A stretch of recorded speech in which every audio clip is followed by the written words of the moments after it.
Hi, welcome back everybody. I just want to welcome you to summer, and we will be starting with the neurological exam. I decided to go ahead and record a lecture ahead of time just because I wanted you to get familiar with some of the ideas. The neural exam can be sort of complicated, and at times it can be sort of frustrating, so I thought that we could just sort of go over some of the neurological exam and just sort of hit on some main points so that when we get further on in the lecture, you will at least have heard of some of these terminology. So let's go ahead and let's just first talk about some of the basic components. So again, putting everything in a very simplistic way, you can sort of see that the nervous system is broken up into the central nervous system, which is the brain and the spinal cord, and the peripheral nervous system, which really means the cranial nerves, spinal nerves. And then when we self-divide that up even further, it goes down to the sensory. So if you ever see anything that says afferent, think of sensory, meaning it's coming from receptors away from the spinal cord and brain, meaning just say, let's just use skin as an example. And so sensory afferent means that sensory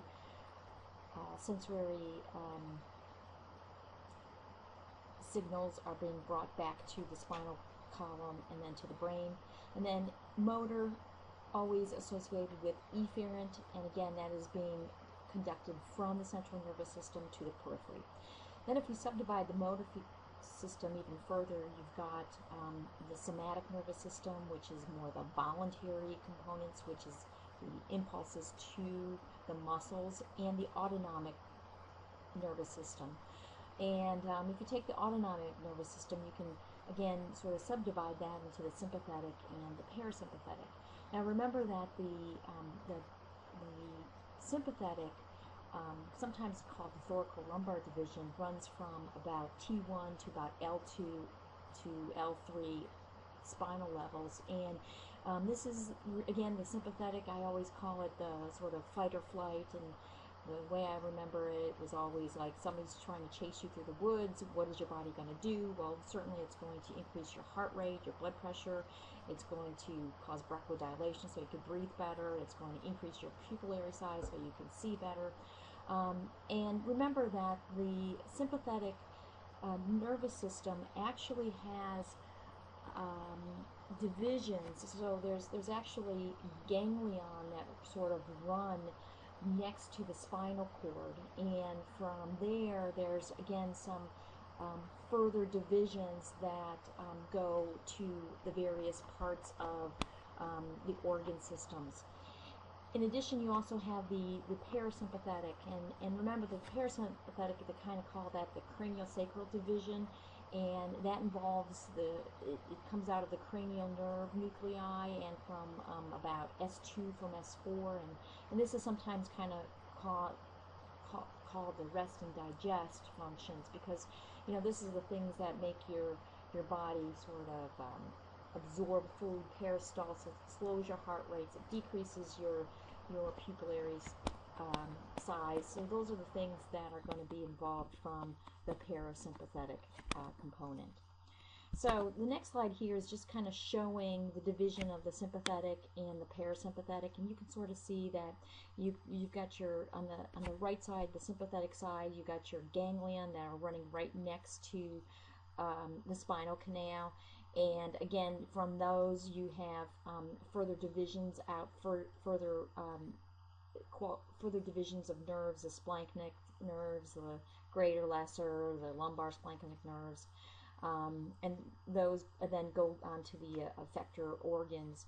On the parasympathetic side, which is the one you're seeing on the left, the red, again you can sort of see that these cell bodies are coming out of the cranial nerve region and the sacral region. So as we go on further, let's talk a little bit about the nervous system function. So keep in mind, I'm going to try to make this as simplistic as possible. So in this slide right here, you can sort of see that your eyes sees a glass of water. So that vision of I see a glass of water, I want it, is kind of a sense. So your optic nerve carries that component. So if I see that full glass of water and I think I want to drink it, so I'm going to pick it up. So your optic nerve senses that, and basically the neurons will carry that impulse, that sensory input of seeing and wanting that, and carries that to the brain, at which component of integration will start to occur. And that integration basically involves the spinal cord. And from the spinal cord, what ends up happening is that this kind of sends the message to the brain. The brain then kind of interprets it, and then will send a motor neuron response back that then goes out the efferent component of the spinal canal, and then sort of gives action on the effector muscle, which is going to cause you to pick something up. So that's, again, a very simplistic way of looking at how this kind of all works. So going on a little bit further, let's just sort of take a look at a motor neuron. So when we're talking about a motor neuron, just keep in mind that, just like any other cell, you have a nucleolus, and I always think the motor neurons look like an alien because you've got all these dendrites, and again, these dendrites will attach to receptive areas, muscles, whatever. And then from the nucleolus, you've got the axon, and the axon is kind of interesting because it is wrapped with what we call this myelin sheath, and it's composed of lipids. And the thing about the myelin sheath is that I just kind of think of it as taking a paper towel holder and just wrapping each one of those paper towels around and around and around and around, so that when you have a complete neuron, you've got this completely wrapped component that has lipids on it, and which allows impulses to be carried fairly quickly from one neuron to the other. So again, just the basic feature of a neuron. Also keep in mind that we're talking about any sort of action potential. It's kind of an all or none, so that if you start an action potential, it's going to finish. If you don't start it, it's not going to finish. If you take a look at a synapse, and if you take a look at the synapse, and we kind of take a look at a neuron, and you look at it from a very cellular level, you can sort of see that that at each terminal of a neuron, you're going to at the axonal terminal, you are going to have various vesicles, and you're going to have chemical reactions that occur.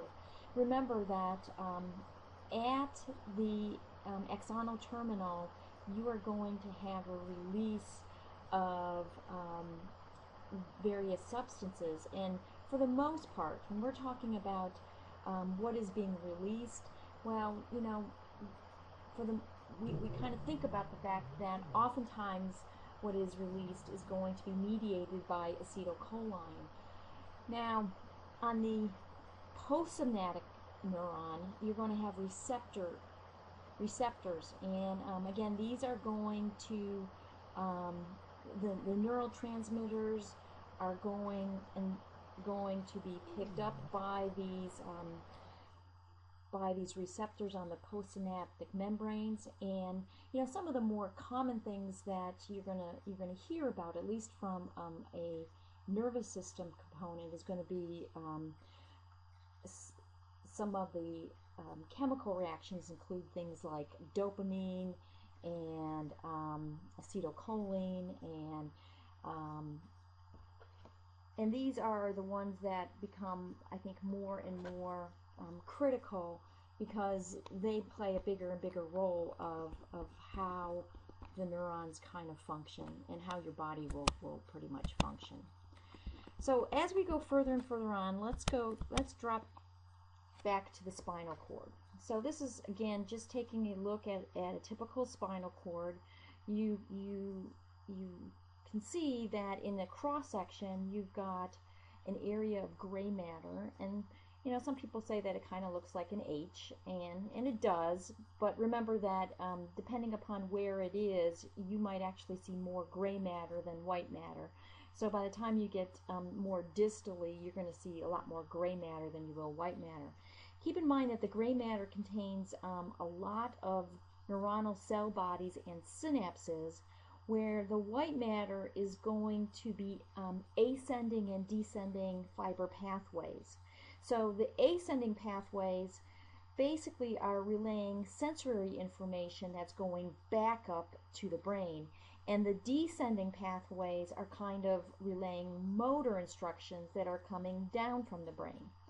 So as you can sort of see in this cross section, you actually have an afferent fiber, so you're getting some sort of a sense that might be from your finger that's going to go all the way into the spinal cord at the level where you have receptors that go to the spinal cord, and they're going to come into the spinal cord itself, and it can do several things. So you can sort of see that it might connect with another interneuron, and then it may actually connect to an efferent neuron, in which you can kind of get a simple reflex where you get a sensory component that comes in, and it meets up with an interneuron, which then sort of meets up with an efferent fiber, and then this is carried back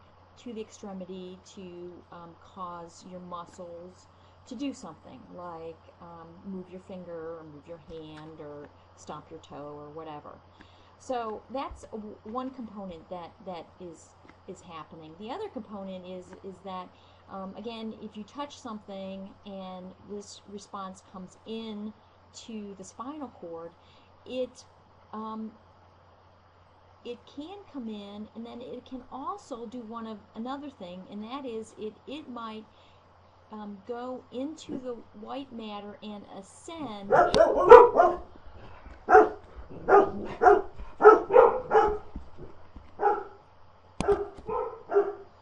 Would you just shut up? Shut up! No! No!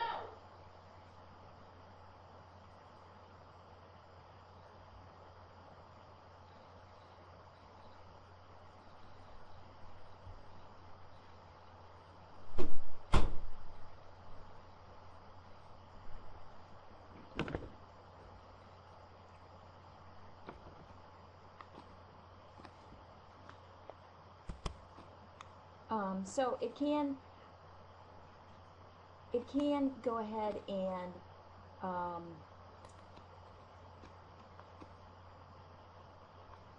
ascend to the brain, and where your body can sense something and then send another motor response down. So there's a couple things that can actually happen in the spinal cord itself. Again, when we are looking at sort of a typical stimulus, one thing to keep in mind is that nerve cell bodies might be one of three things. So they can be sort of sensory neurons, which are receiving impulses from the periphery.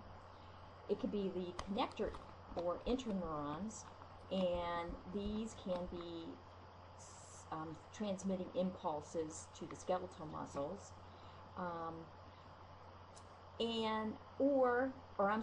the connector neurons, which are the linking. So they're linking the sensory and the motor neurons, and this can be at the same or different levels. And this, when you have an interneuron, this is kind of doing that spinal arc, so it kind of comes in and it goes out very quickly. And then the last kind of neuron that you're going to have is going to be your lower motor neuron. So your lower motor neuron is transmitting impulses from the gray matter, typically, and it is going to an effector area, which is typically your skeletal muscle. So again, stimulus, receptor to a interneuron association, which then can go to an effector, which is going to go back to the muscles to do something. Now, the other thing that can also happen is that you can have sensory nerves from different organs and tissues that come in, and again, as I said, they're going to pass upward, so they're going to pass in the white matter, and these are going to go straight up to the brain. And so, you know, we do have these ascending neurons that, again, are going to go up to the brain, and they are going to cause typically something to happen. So we typically have two kind of two main sources of sensation that's transmitted to the brain from the spinal cord. So we've got typically the skin. So we got sensory receptors or nerve endings in the skin, which are called cutaneous receptors. And these are typically stimulated by things like pain, heat, cold, pressure. And then you also have receptors that are on the tendons, the muscles, and joints. And these sensory receptors are kind of specialized nerve endings, and they're called proprioceptors. And a little bit different, so different from the skin is that they're not stimulated from heat or cold, touch, pain, but they're more stimulated by things such as stress. So our body is kind of modulated by these various receptors, both in the skin as well as the ones that are on the muscles and tendons.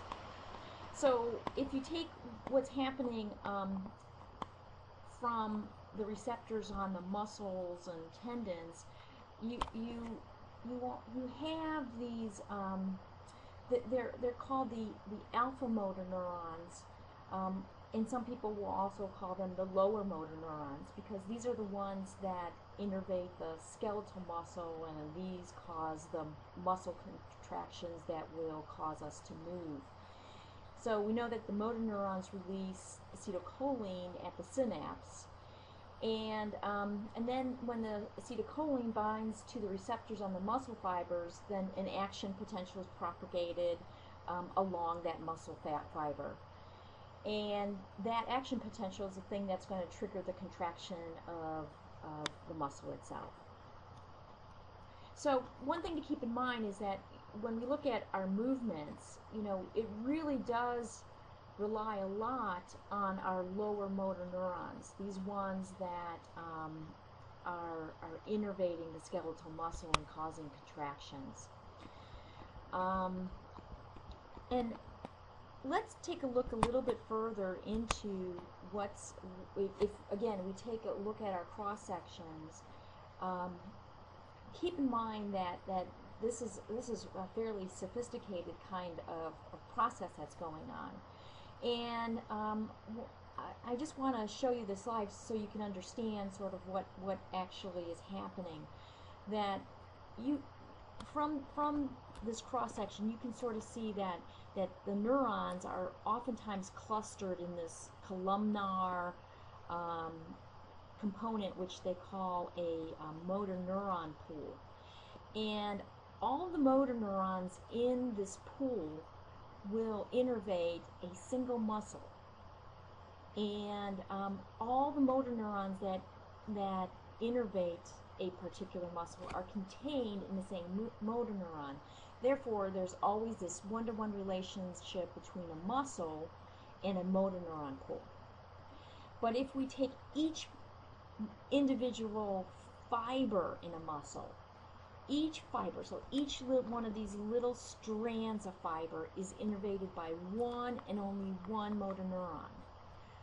So the combination of these individual motor neurons and all the muscle fibers that it innervates is what we call a motor unit.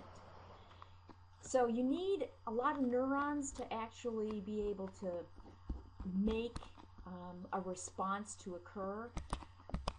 And so when we're looking at the neurological system, we have to keep in mind that there's a whole lot of things that can happen, and there's a lot of things that we will end up testing for as we see patients with various components. So as we go in further, again, I want to sort of address mainly the gray matter and the white matter.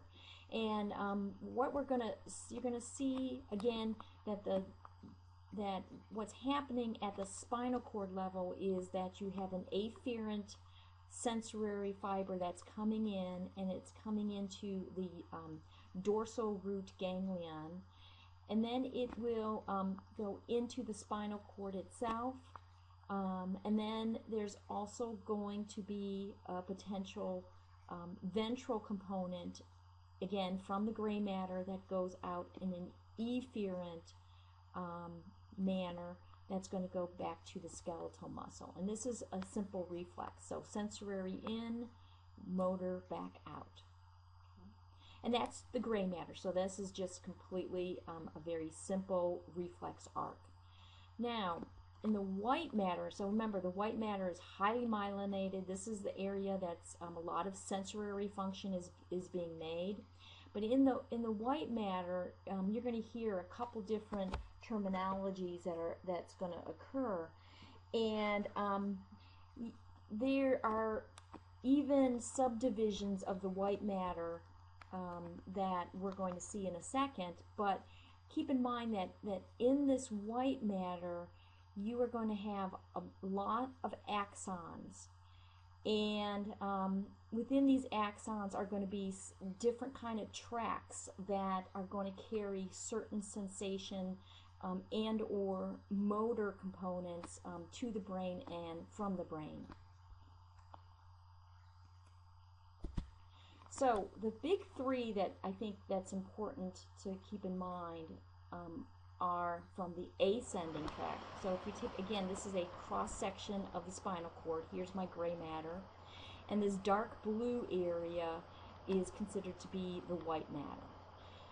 There are different areas of the white matter that are extremely important, but the ones that are the most important are going to be these three. And the first one is so I'm going to break this up into ascending tracks. So these are coming into the spinal cord, and these tracks are going to continue going up toward the brain. So as we go higher and higher and higher, it is carrying impulses higher and higher up. So the first one is the dorsal columns, and these are kind of divided into the vesicularis gracilis and vesiculus cutaneus. So this area with dorsal columns, if you ever see dorsal columns, associate this as being posterior columns.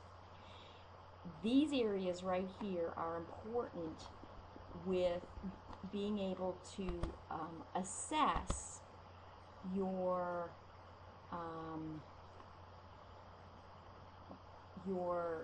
body position, your crude touch, pressure, and vibration. Okay, so this becomes a very important component in the ascension of these major components. In addition, you also have this area here called the lateral spinal thalamic area, and this is where pain and temperature is carried, again, in the white matter. So these are the main ascending tracks that are in the spinal cord. On the descending, so these are descending, coming down from the brain, you have this area in here called the lateral cortical spinal tract. And this area is extremely important in the voluntary control of skeletal muscles. Now, you can sort of see there's also these other tracks, the rubrospinal and the ventrocortical spinal and the vestibular spinal. Now, these, I'm not saying that these aren't important. These are, again, very important in helping to balance, but they don't, they're not as important in terms of your overall ability to control your muscles as much as the lateral corticospinal, because these are the ones that are really going out to your extremities, versus the rest of these are more sort of the central muscles, affecting the central components for your balance. So let's take this a little bit further, and we're going to go down to one of the sensory tracts. So again, as we take a look in our spinal cord, we have there's afferent fibers that are registering pain, temperature, position, and touch. And so these afferents basically are coming from the afferent nerves, and then they come in to the spinal cord along the posterior root. And then what ends up happening is that these afferent fibers, which again, pain, temperature, position, and touch, are going to do one of two things, and it just depends upon which tract they go. So the spinothalamic tract, which carries pain and temperature and crude touch, so we're going to focus on the blue lines. So let's just sort of say that I'm going to touch a hot stove. So I'm going, that sense of this is hot is going to be carried along my spinothalamic tract. And what's going to happen is that those impulses and that sensation is going to go through the spinal cord, and it's going to immediately cross right at that area where it's being carried into the spinal cord, and it's going to go along the spinothalamic tract in the white matter, and then it's going to ascend all the way up to the brain. And then it's going to go to the thalamus, and then from here to the cortex. The other kind of sensation is going to be vibration, position, and light touch. And so let's just sort of say that, you know, I'm outside and I can tell that my finger is pointing to the sky to identify some sort of star in the sky. So that sensation that I can point upward to the sky with my finger is being carried, again, into my spinal canal, and it's going to go into the posterior column, so those areas that are located along this area right here, which is also called the dorsal columns. And so that sensation is different from the spinothalamic in that it enters into the spinal cord and it immediately goes straight up to the medulla and then crosses over and goes into the thalamus. So when we're talking about if I'm touching something that's hot, that sensation is going to be immediately crossed over in the spinal cord according to which level those nerves are coming out from my spinal cord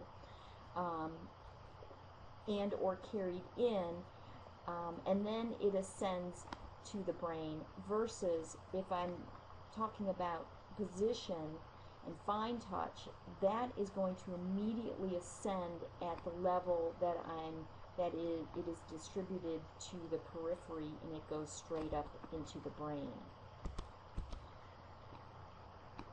So again, keeping in mind that pain, temperature, crude touch crosses immediately at the spinal cord up through the thalamus, and this is just again a larger component of that. So again, it comes in through the posterior root, spinothalamic is going to cross and then ascend versus my dorsal or posterior columns is going to ascend immediately. So what does this all mean? Well, you know, the key to this is the fact that what's going to happen, let's just say that somebody has a lesion of the spinothalamic tract. So that would be the pain and temperature. Let's just sort of say that, you know, whether or not somebody had an injury or a stroke or something happened that you injured your spinothalamic tract. If you have a lesion, like let's say here at T5, or even higher, if it's what's going to happen is that you're going to lose pain, temperature, and light touch on the opposite side below the level of the lesion.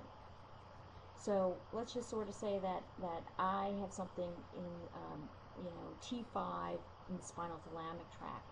So that basically means that on my left side, I'm kind of trying to be anatomically correct here, on my left side, I am not going to be able to sense any sort of pain, temperature, or light touch below that T5 on this left side. So it's again, it's going to affect the opposite side below where the lesion or where the problem is actually coming from.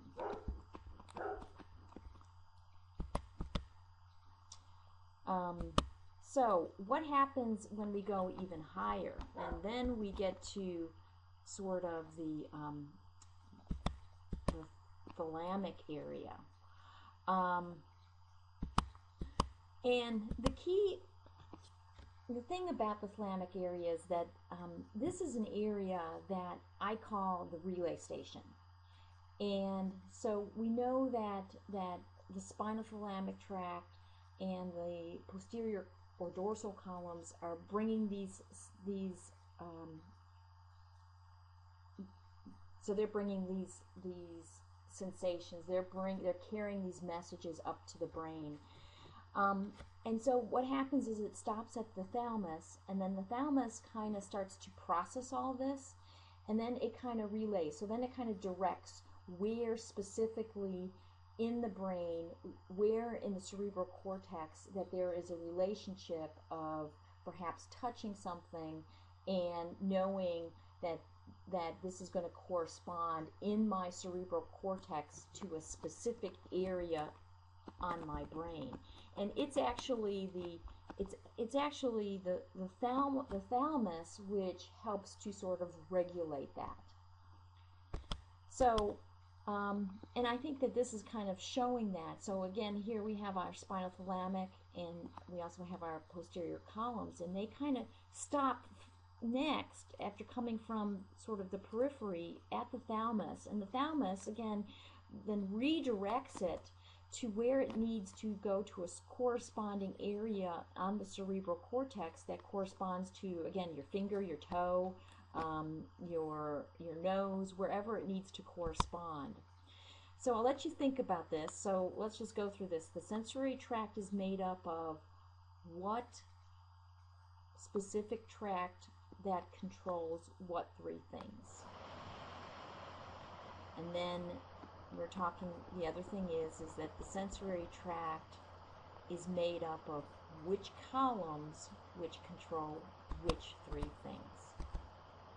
So again, I want you to make sure you sort of understand this concept so that you can sort of see that as things go on, it gets even a little bit more complicated as we run into people who might have issues.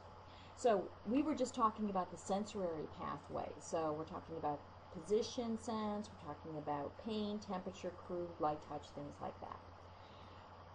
We also have the motor pathways. So now that you've got this sensation that's in your that's being relayed to your brain, it also has to send a message down for your body to respond in certain ways. And there's three major pathways that we have to think about, and that is the cortical spinal, the basal ganglia, and the cerebellar. So cortical spinal tract is probably the most important, because this is the thing that helps us with our voluntary movement and integrates all of much of our skilled, delicate movements, our ability to write, our ability to do a lot of walking. And then we also have the basal ganglia, and the basal ganglia includes three components: the caudate nucleus, the putamen, or actually four components: the nucleus, ventral striatum, and then the globus pallidus. Now, the basal ganglia is kind of the area that gets affected with people who have Parkinson's disease. So we're talking about these areas right here, and the thing about these areas here is, and the thing about the basal ganglia is the fact that the basal ganglia is also important for muscle tone. And in the basal ganglia, there's actually two distinct pathways that we'll talk a little bit about later. And one's called the direct pathway, and the other is called the indirect pathway. And so, what happens as signals are brought back down, it can follow these one of two paths: the direct pathway, which actually makes excitatory connections into cortical neurons. And so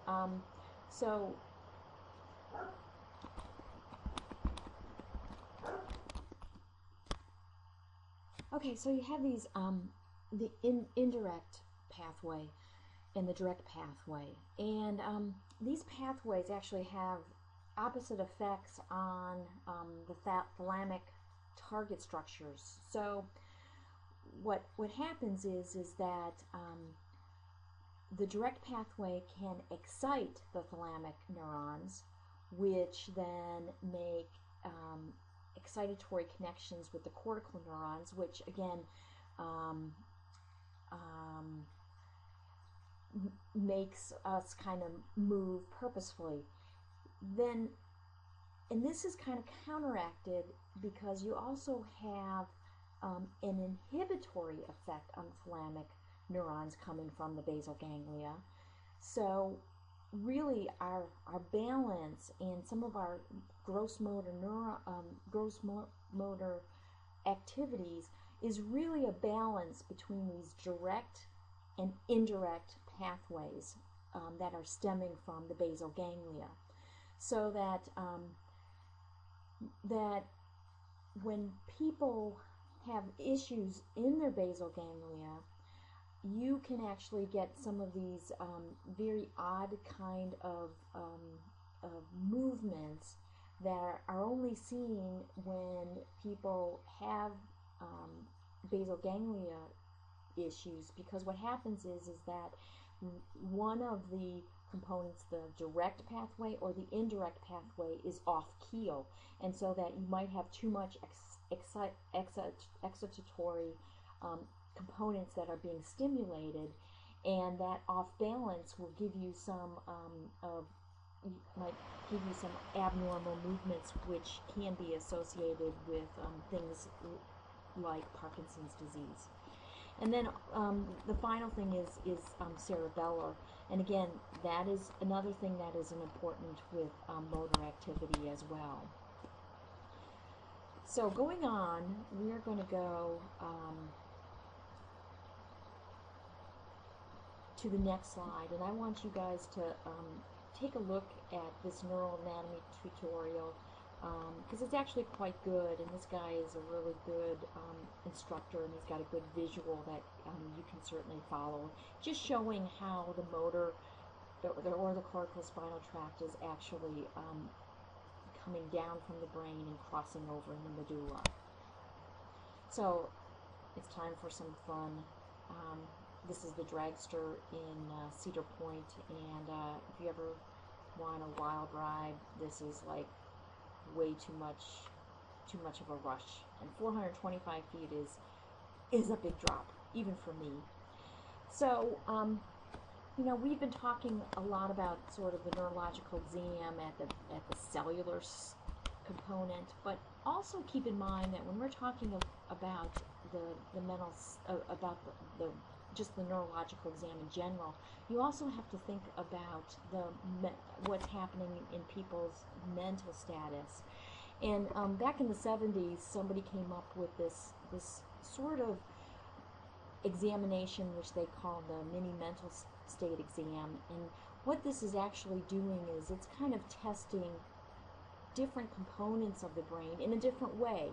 So, we talk about testing the neurological exam, about pain and temperature, and we're going to learn about those. But there's also the thought process that goes along with it, because the mental status is kind of trying to assess the different lobes of your brain. So the frontal lobe, the temporal lobe, the parietal lobe, the thinking components that are also important. And although much of this kind of relates more to behavioral medicine, and you're going to get a lot more of these various abnormalities in thinking processes, it's still part of the neurological exam.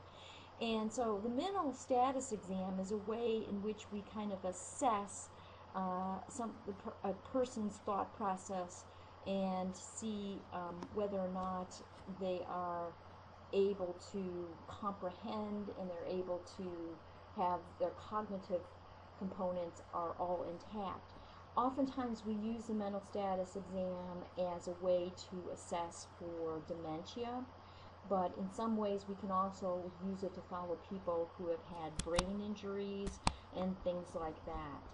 So when we're looking at the mental status exam, there's different components that we are always going to be looking at. And a lot of times when you see a patient, you yourself are kind of making up in your mind what somebody's mental status, even if you're not cognitively thinking about it.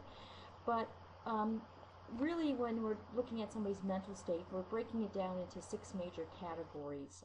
The first being their appearance and behavior, the second their speech and language, third is being their mood, fourth their thoughts and their perception, and then 5 and 6 are their cognitive functions. So let's kind of break these down a little bit farther, and let's just take a look about their appearance and things like that. So when somebody comes in, one of the things you're going to be assessed is what is their posture? How are they sitting? How are they looking at you? Are they not looking at you? Are they looking off at the sky? Are they looking off to somebody else? What's their grooming? Are they appropriately groomed? Are they appropriately dressed for the day? Do they know how to button their buttons correctly? Do they seem like they've washed or not washed? Are they taking care of their hair? All those kind of things we are kind of assessing. We're looking at their facial expressions. Are they able to exert some sort of facial expression, or do they just seem very flat or masked, meaning that they don't seem to be able to show you any expressions, because that can give you some idea might be going on. And then how are they relating? So how are they what is their mannerisms? Are they anxious, or are they kind of elated, or are they depressed? Are they able to relate to the people in the room? And then the next thing that we kind of take a look at is their speech patterns. So one of the things that you're going to notice is their quantity of speech. So do they seem like they can talk in complete sentences, or maybe they just want to answer in 1-word or 2-word sentences? And then we're also going to sort of see the modulations, meaning that is it all like is the rate the same? Is it monotone? Is there inflections? Is it too loud or is it too soft? And can they say the appropriate words, what we call the articulation of words? Or, as you see with some people, when they have some mental illnesses, they can start to make up words which we call neologisms, which are non-existent words, or they won't use words appropriately. And then, we're looking to see their fluency, meaning, can they speak in complete sentences, or do they have difficulty in even completing a sentence? And sometimes what we do when we're examining patients is that we ask them to do certain, we have conversations with them. We ask them to identify various things like a paper, a pen, or whether or not they can read, whether or not they can write. So again, we're identifying a person's speech and language. The next thing that we go into would be their mood. And is their mood normal? Is it abnormal? Do they seem to be sad or elated? Do they seem suicidal or homicidal? Like, do they want to kill themselves, kill others? Do they seem abnormally anxious or worried? Or do they have indifference, like they just don't care? Or, these are some of the things that we're trying to assess. And then we get to sort of kind of the fun process. I always think that these are fun, and that's when people have mental illnesses. What becomes, I think, one of the more important concepts is what are people's thoughts and perceptions. And so, are they thinking logically? And some of the things that you're going to learn how to identify is some of the characteristics that people may have when they have various mental illnesses. And so some of these variations include this list, and I'm going to sort of go through these a little bit. When people have mental illnesses, and the things that you're going to run in a lot are going to be people who have depression, anxiety, schizophrenia, paranoia, and then there's always a lot of subsets of these. When people tend to have mental illnesses, they tend to start to think a little bit odd. And we think it's odd, they don't think it's odd, but it is an illness. And some of the things that we use to identify this is kind of their thoughts. So one of the things you might actually find is people who might start to have what we call circumstantiality. And circumstantiality is where, and I'm sure you have come across a person in your life, probably in your family or a good friend, who has circumstantiality. And that's the kind of person who uses excessive detail and indirection and delay in reaching the point. So I call this the long-winded person. So, you've got that person who you say, hey, what did you do yesterday? Well, I got out of bed, but I didn't really want to get out of bed because it was 6:56, and I typically want to stay in bed till 8:01, but I wanted to make sure that I got that 4 minutes of sleep. So I wanted to make sure that I set the alarm to go off at 8 o'clock, but I didn't want the alarm to go off with music. I wanted it to be with sound. And so it takes forever for somebody who has circumstantiality to get to the point. It's so much detail that it's very hard to get something that typically would take maybe 2 minutes, might take 2 hours to come out. The next thing is loosening of association.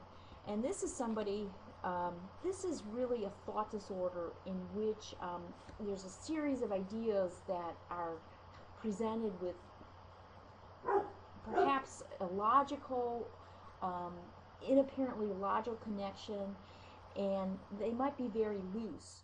So an example of this would be, you might be talking to somebody and he might say, he went to the ballpark and bought Frank's beer and brought Frank's beer belly home in a bag of grass seed. So there's a lot of associations there that are not really associated very, very closely. The other thing that people might have is flight of ideas. And a flight of ideas is different from loosening of associations, because what happens is that you have this very accelerated speech that's going along with a person changing from topic to topic. or it can be very loosely connected, but it's so fast and rambling that you really don't have any idea what they're actually talking about. Neologisms are invented or distorted words. So this is very common, especially when you got somebody who's schizophrenic. They might, all of a sudden, they'll kind of talk about this word, will come out of their mouth, and you're like, what was that word that they just said? An example of this would be like, I have a heptaplanic under my bed. And they will talk like heptaplanic means something to them, but you're just saying, I just don't know what that means. Incoherence is when somebody has incomprehensible, you have no idea what they are talking about, because they're talking in nonsense. It's illogical. There's no connections that make sense. They're using words or grammar that is completely out of order, and it's kind of like, I call it babbling, and that would be somebody who might be incoherent.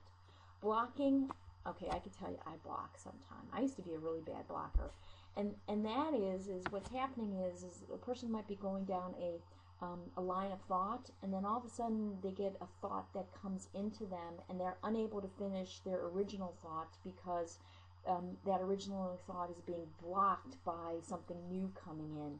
So you might be talking to somebody, and they might be talking in a sentence, and all of a sudden they stop. And then they may be able to finish it, but you have a pause that actually occurs, and that is blocking. Confabulation is when things are just made up, and I mean they are just some of the craziest things that people will say. You will be like, oh my gosh, and it's just they just come up with things that mean no sense at all. Perseveration is there's a really good example of this in one of the videos from Bellevue, in which a person will repeatedly use words or sentences over and over again, or they might draw something over and over again. Echolalia is repetition of words or phrases back to you. Like you're interviewing Johnny, you say, Johnny, what are you doing? And Johnny says, Johnny, what are you doing? So they kind of repeat what is said to them back to you. It's kind of an odd kind of characteristic that you will come across. Clanging is another odd one, and this is a type of speaking in words where words are chosen for their related sounds rather than their meanings. So an example of this would be like somebody tries to rhyme words, like he went in the entry and trying to time, sign, dime, ding dong, dangles, dashing, dancing, dingling. So people will kind of add all these clanging type of words on to the sentence that really means nothing. And then finally we have tangential, and this is when the patient rapidly diverges to other unrelated topics. So you'll kind of start off going down a road, and then all of a sudden they'll start going off into something that's not really related. So an example of this is when sometimes you'll see this a lot with people who have had strokes in the frontal area or trauma in the frontal area. And one example is you had a guy who, they were interviewing, and they asked him what he got for Christmas, and he said, I got a record player and a sweater. And then he looks down in his boots and he says, I also like boots, Western, popcorn, peanuts, and pretzels. And another example is when they talk to a patient and they ask, in what manner are an orange, a banana alike? And he said, fruitcakes, haha, tutti frutti. And then asking the same person how a lion and a dog are alike, he says, they both like fruit. Haha, no, that's not right. They like trees, fruit trees. Lions climb trees and dogs chase cats up trees, and then they both have a bark. So you start down this pathway, but then they kind of go on these tangential kind of routes that are really hard to sort of understand. So that's what some of those components are. And then we get to, I kind of think even the more interesting one, and that's perception and insight and judgment. Perception is basically how do you perceive the world, and what this means from a psychological manner. And when we're talking about perceptions, is for the most part we're talking about people who have hallucinations. So oftentimes when you see people who have schizophrenia, you especially paranoia, they will basically have various types of hallucinations. So hallucinations are false beliefs that the person, they're false things that are occurring. So they might say, oh, somebody's out to get me, the government's out to get me, they're watching me, they're observing me. And so they hear things. They might hear things or see things that are false, yet the patient thinks this is absolutely happening. It's true, it's true, it's true. And so, one of the things that I find to be one of the more interesting is, how do you approach somebody who's thinking like this? What are the kind of questions that you might want to ask? So some of the things that you can ask would be, do you ever hear things that other people don't hear, or do you see things that other people don't see? Another question would be, do you feel that somebody is watching you or trying to hurt you? Or sometimes even, do you have any special abilities or powers? Because even though we might think these questions might be absolutely crazy, the people who have these mental issues really do believe this is happening to them, that they are God, they hear God, they see people trying to hurt them. And so you have to talk to them as if this really is happening in their lives. The other thing that we assess is going to be insight and judgment. And insight is, how do people, are people able to identify themselves and their flaws and their issues? So can they identify in them that they might have a problem? And, insight, I think, covers a lot more further than mental illness. I mean, you have people in your daily lives who have no insight into themselves. And as mental illness sort of adds on to somebody, you can see that with some of the mental illnesses, that they really have no idea that of what is happening within themselves. Judgment is a person's ability to make relatively sound, reasonable, and responsible decisions. And so the way that we approach this from a mental status exam is we kind of ask people standard hypothetical questions, such as, if you were in a theater and you smelled smoke, what would you do? So you would assume that people who have at least reasonable judgment would say, I would call 911, I would leave, I would do something like that. Or, you want to see what people's response are to this. Take a look at this video. It is Gerald. This is probably my most favorite video that I actually incorporate, because it's so doggone interesting. He is a schizophrenic, and they kind of follow him in interviews, and you can sort of see that in this video that you watch, you'll see a lot of the things we had just talked about, and you can sort of see where his thought processes really are. So again, here's an example of a mini mental status exam. This is from the University of Michigan. And basically, again, if you have somebody that you might think that you're wondering, geez, is this person able to, is this person sort of becoming dementia, or becoming demented, or perhaps you're worried about whether or not they're able to function with their daily, their items, their daily living, their activities.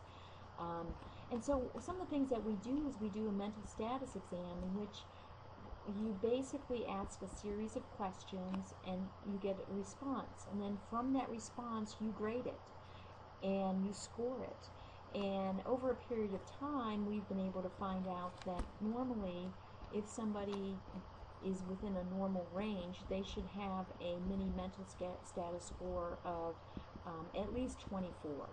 and that might go a little bit lower depending upon a person's baseline, meaning like if what their educational background is. But in general, we want to see a normal range of about 24 to 30. And so you can sort of see that in this many mental status exams, it's divided into part 4. All of these are sort of being directed about sort of the thinking, memory, recall, ability to construct. All of those components are being evaluated. So let's take a look at how we do evaluate somebody. And one of the first things that we do is we assess their level of consciousness. So when you have somebody who is in full consciousness, this is a person who is alert, attentive, follows commands. Somebody who is lethargic is typically, I think of somebody who's lethargic as almost like the drunk person, who the person's drowsy, awakens, though not fully to stimulation. They can answer and follow commands, but then they fall asleep. So, you know, you're at a party, Jimmy becomes drunk, you go over to Jimmy, come on, you gotta get up, we gotta go. Jimmy says, yeah, we gotta go, I know, and then kind of falls back to sleep. So that would be somebody who is lethargic.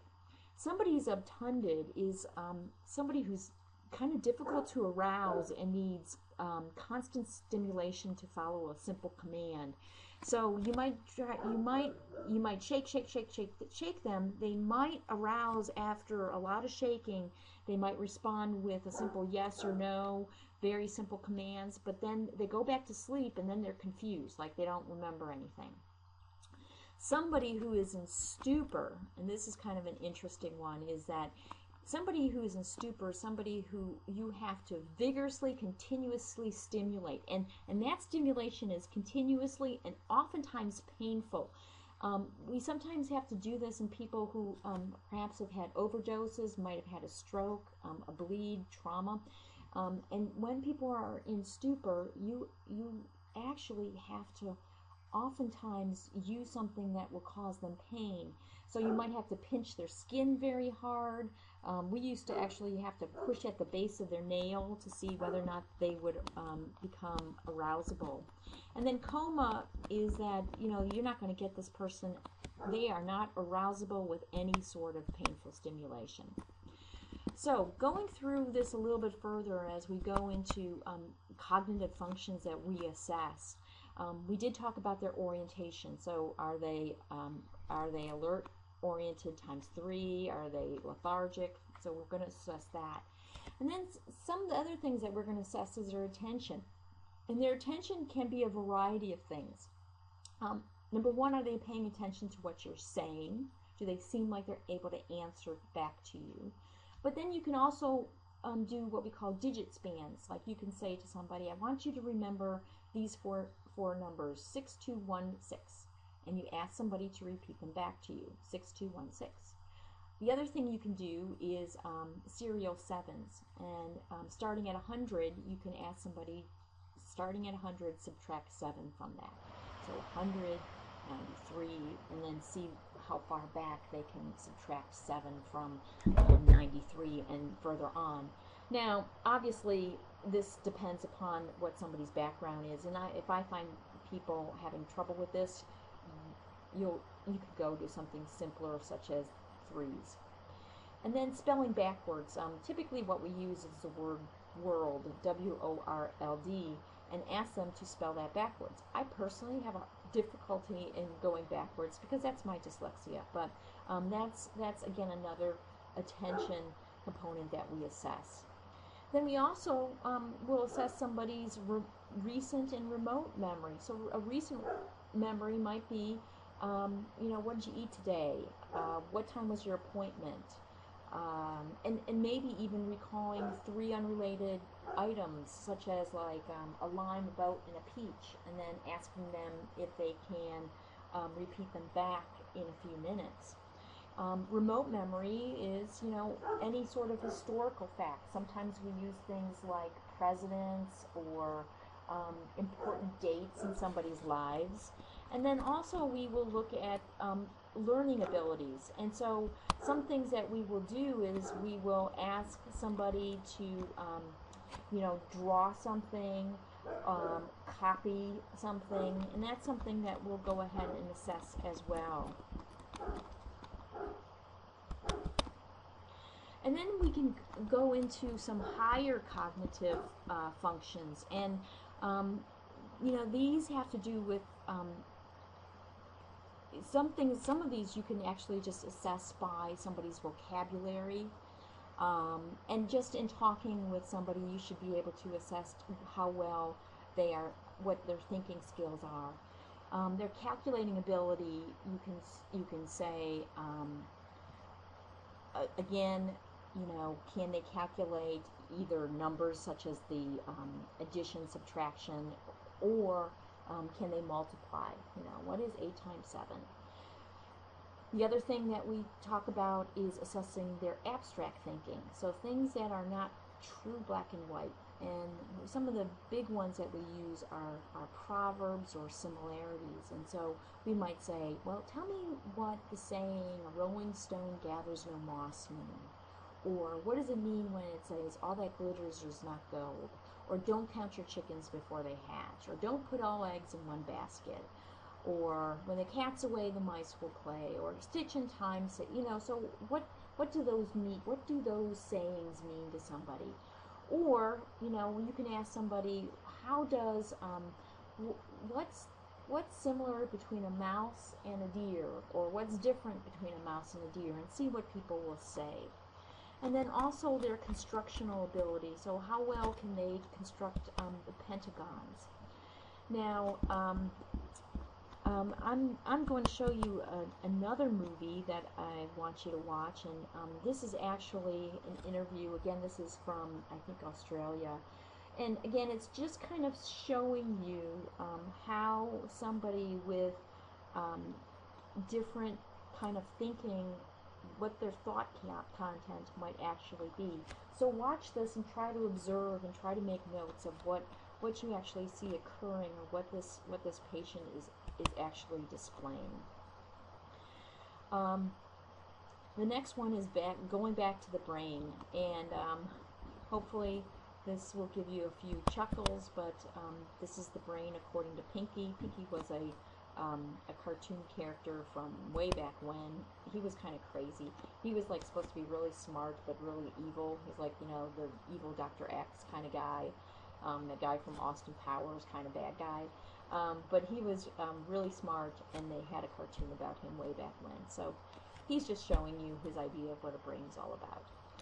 And then finally, we're going to go back a little bit toward the cortical spinal tract again. And the reason being is that, again, I want to sort of keep in mind that, again, when signals are coming from the cortex, they are going to descend down through the spinal canal, and in the medulla, those fibers are going to cross over to the opposite side and then continue down the cortical spinal tract in the spinal cord to come out of the efferent fibers, and then go on to cause some sort of a lower motor neuron reaction.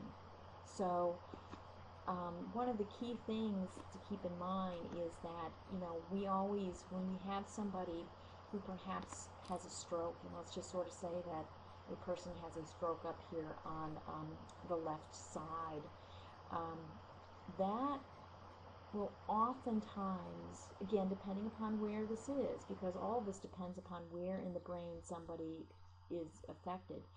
But if they have a stroke in an area that might control, let's just sort of say this finger, their stroke is going to be up in the left hemisphere, and that might actually cause some damage that's, again, not going to send those signals correctly down to the lower motor neuron that might be going down to their finger. So this finger might, actually the whole arm might be not be able to move. And you might find people who have had strokes who, what we call, have hemiparesis, meaning that one half of their body they have weakness in.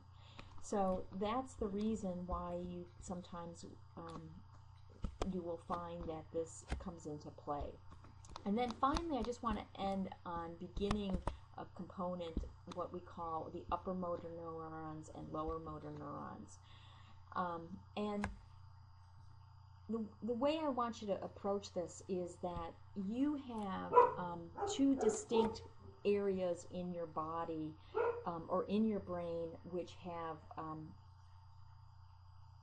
cell bodies. The first one being in the upper motor neuron, up in the brains. So you have these cell bodies which are in the cortex of the brains, and these cell bodies are what we call the upper motor neurons. These upper motor neurons are long, and they actually are one single neuron which then go down and synapse with some of the lower motor neuron. And these lower motor neuron pathways, these neurons down here are the ones that are actually going out to the periphery. So we have the upper motor neurons which synapse with the lower motor neurons, and the lower motor neurons then go on to synapse with various muscles in the body. The upper motor neurons way up here are the ones that carry information from the brain that control muscles of the body. And then the lower motor neurons carry information that's kind of passed from the upper motor neuron outward to the periphery. So what does this all mean? Okay, so what this means is that there can be instances where people might have lesions that might happen in the upper motor pathways, the lower motor pathways, anywhere in between, or all the above. And when somebody has damage to the upper motor neurons above the crossover, we again have talked about that the motor impairment is going to occur on the opposite side. Okay, so there's going to be very specific findings that you're going to find when people actually have injuries to their upper motor neuron and their lower motor neurons. So upper motor neurons, well, let me just sort of say that damage to the lower motor neurons will typically cause people to have basic paralysis, because you're going to interrupt a lot of times the reflex arcs. And in the upper motor neuron, you might find actually an opposite. So you're not going to get paralysis, but you actually get what we call spastic movements. And we're going to go through various entities in which we're going to face people who might have upper motor neuron and or lower motor neuron diseases. And depending upon where their disease process is, meaning that they might have a stroke, they might have head injury, they might have had a neurological, born with a neurological problem, they might have tertiary syphilis, they might have anemia, they might have a neuropathy, they might have Lou Gehrig's disease, they might have MS, myasthenia gravis. So all these disease processes, when they start to affect the upper and lower motor neurons, that's when they start to exhibit physical exam findings, which can be very abnormal. And so we're going to learn as time goes on, what do these really mean and what does that indicate? Not that none of us are going to become neurologists, but what do you piece together when you see somebody who might have findings on their physical exam, and what does that all mean. So again, I just want to get you a little bit introduced to this concept, and again, we're going to explore this a little bit further on as we go through the neurological exam. So I'm going to end with Pinky the brain. Yeah, Pinky's got a big brain. He's like a mean mouse, I think. And again, here's an example of the brain. So enjoy the rest of your time off, and I will see you next week. Hope the dog isn't too disturbing in the background. Don't know what his problem is. All right, take care. Bye.